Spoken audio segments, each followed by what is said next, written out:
Hola a todos, mi nombre es María Amelia Bueno, soy médica, me he especializado en el campo de la medicina ayurvédica, estudié esta medicina en India con mis maestros Nikhil Mehta y Nanaji Joshi, y pues uno de los pedidos de mis maestros fue esparcir el conocimiento de la Ayurveda pues en Latinoamérica.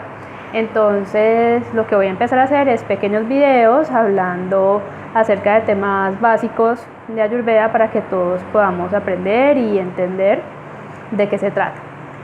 En primer lugar, entonces, la Ayurveda es la medicina tradicional de la India, es la medicina más antigua de la humanidad. El significado de la palabra Ayurveda significa conocimiento o ciencia de la vida. Y una de las filosofías en las que se basa la Ayurveda es el naturalismo. Entonces, lo que los sabios pensaban era que pues nosotros hacemos parte de la naturaleza y lo que se manifiesta en la naturaleza pues también se manifiesta en nosotros. Y entonces hay una teoría que es muy importante conocer a la hora de querer profundizar en Ayurveda, que es la teoría de los 5 elementos. Entonces, ese es el tema de hoy. Hoy vamos a hablar acerca de los 5 elementos. Voy a intentar hacerlo lo más fácil de entender posible y lo más corto posible. Pero pues sí, si uno entiende esta teoría de los 5 elementos, prácticamente entiende todo en Ayurveda. Entonces, lo que dice la medicina ayurvédica es que todo y todos estamos compuestos de 5 elementos, o sea, hay 5 elementos que son la materia prima de lo que todo está hecho. Las plantas, los animales, las personas, las cosas, todos tenemos en mayor o en menor cantidad de estos 5 elementos que son la tierra, el agua, el fuego, el aire y el quinto, que es el espacio, que ese es el sitio donde están los otros 4 elementos. Lo que vamos a hacer ahorita es hablar un poquito acerca de los 5 elementos y sus gunas o propiedades. Entonces cada uno de los elementos tiene unas características, entonces vamos a nombrar 3 características de cada uno de los elementos y vamos a ejemplificar cómo esas características se ven en los seres humanos, en el cuerpo humano y de pronto en algunas enfermedades. Entonces el primer elemento es la tierra. La tierra, pues entonces vamos a decir 3 características de la tierra. La tierra pues es sólida, ¿sí? Es bien densa, bueno, voy a decir más de 3, no se mueve y se afecta por la gravedad. Entonces esas son 4 características. El elemento tierra, pues en los seres humanos tiene como esas mismas propiedades. Entonces, como hablábamos, digamos que la tierra es sólida, da como sostenimiento, va hacia abajo, ¿sí? Es lo que nos mantiene como en el piso, digámoslo así. Entonces, en el cuerpo humano, el elemento tierra lo que hace es dar sostenimiento, básicamente, como sostenimiento, densidad, fuerza. Digamos, en las plantas la parte más tierra pues sería las raíces, ¿no? Que están pegadas a la tierra y que absorben como todas esas propiedades de la tierra, ¿sí? Y esas raíces son las que dan sostén a los árboles, por ejemplo. Y digamos que si pensamos en desequilibrios de la tierra en nuestro cuerpo, podríamos pensar en cosas que tengan estas características, ¿no? Que sean densas, que sean pesadas, que no se muevan. Entonces, por ejemplo, una masa podría ser un lipoma, por ejemplo, que es una masa como de grasa que no se mueve, que está allí quieta, que es densa. Por ejemplo, qué sé yo, una verruga que también es densa, que no se mueve. Bueno, las personas, entonces, cuando también, digamos, si uno tiene más tierra, pues entonces también se va a sentir como más pesado, más denso, como que le va a costar trabajo moverse. Entonces eso pasaría cuando hay un desequilibrio en ese elemento. El segundo elemento es el agua, ¿sí? Entonces el agua, vamos a decir 3 características. Entonces el agua pues es líquida, el agua une, esa es una característica importante del agua. Y el agua es densa y es fría, dijimos 4 características. Entonces, si vamos a ver en nuestro cuerpo, pues en nuestro cuerpo hay agua, ¿no? Entonces, por ejemplo, pues la sangre sería un ejemplo del agua que hay en nuestro cuerpo, y pues todos los líquidos como lubricantes que tenemos. Entonces, por ejemplo, en los ojos tenemos un lubricante, en las articulaciones tenemos lubricantes que permiten el movimiento, ¿cierto? El agua se mueve, el agua fluye, y ese líquido pues es el que permite que haya un movimiento más fluido. Y pues en la sangre pues el agua es la que une a las células, ¿no? Por ejemplo. Entonces esa es la característica del agua.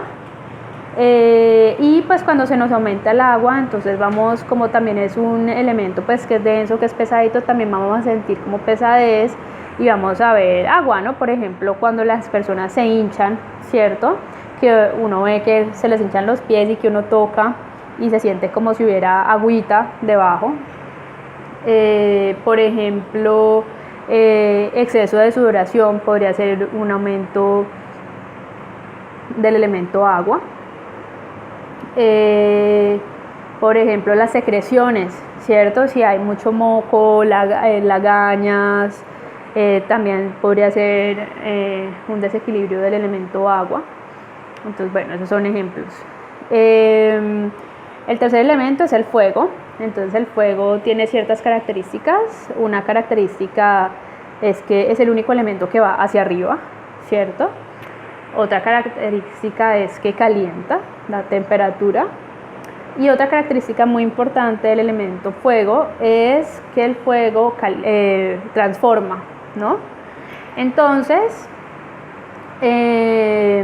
digamos que todos los procesos de transformación que hay en los seres vivos están llevados a cabo por este elemento fuego. Entonces, por ejemplo, todas las funciones metabólicas, por ejemplo, en los animales, en las plantas, en los seres humanos, están a cargo del fuego. Todo lo que tiene que ver con temperatura, entonces digamos en la naturaleza, pues digamos el sol sería el elemento, la representación del elemento fuego, ¿sí? Que ese sol pues también ayuda al metabolismo, por ejemplo en las plantas. Y en nosotros pues ese elemento fuego lo que hace es, por ejemplo, encargarse de algo muy importante, de una transformación muy importante que es la digestión, ¿sí? Entonces hay un fuego muy poderoso que se llama el Agni, que es el fuego digestivo, que es capaz de transformar un alimento en un nutriente, ¿sí? Y digamos que las funciones enzimáticas, las funciones hormonales, la regulación de la temperatura, pues están a cargo de este elemento.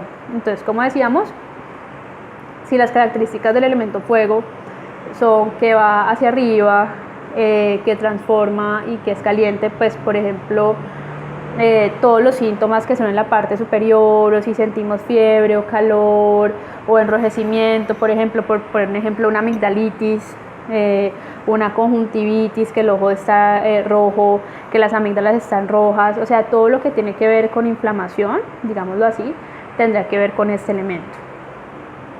El elemento aire es el siguiente elemento. Entonces el elemento aire, pues una de las características es que se mueve, ¿cierto? Es un elemento que se mueve por todas partes.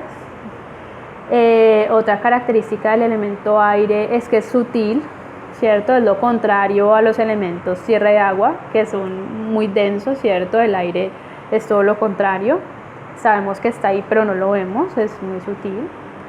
Y el aire seca, por ejemplo, esa es otra característica del aire. Entonces, pues ese elemento aire, cuando en nuestro cuerpo tiene pues unas funciones que básicamente pues la más importante es el movimiento, ¿cierto? Hablábamos de que esa es una característica muy importante del aire. Entonces lo que hace este elemento es que pues él es el que transporta, por decirlo así. Entonces nos ayuda a que nos movamos, a que hablemos, a sacar los desechos, a mover los nutrientes. Y digamos que si lo comparamos un poco con la medicina china, pues sería como el chi, es la energía que mueve todo. Y cuando una persona pues tiene mucho aire, se aumenta este elemento en el cuerpo, entonces lo que va a sentir es como que hay mucho movimiento, tanto físico como mental, o sea, como que no se puede quedar quieta esa persona, o por ejemplo, que hay muchos pensamientos, o que habla mucho, o que hay como muchas ideas que vienen al mismo tiempo, mucho movimiento. O por ejemplo que si hay un dolor, ese dolor se mueve. Y como habíamos dicho que otra característica del aire es que él seca. Entonces, por ejemplo, siempre que hay resequedad en la piel, o por ejemplo, a veces que hay caspa, que es como mucha resequedad, pues en el cuero cabelludo, resequedad, por ejemplo, en las heces fecales, entonces hay estreñimiento. Esto es porque se ha aumentado este elemento en nuestro cuerpo. Y por último, pues el éter. El éter es como más difícil de describir porque realmente el éter o el espacio pues es un elemento supremamente sutil, es aún más sutil que el aire. Entonces digamos que es el espacio donde llegan todos los demás, ¿no?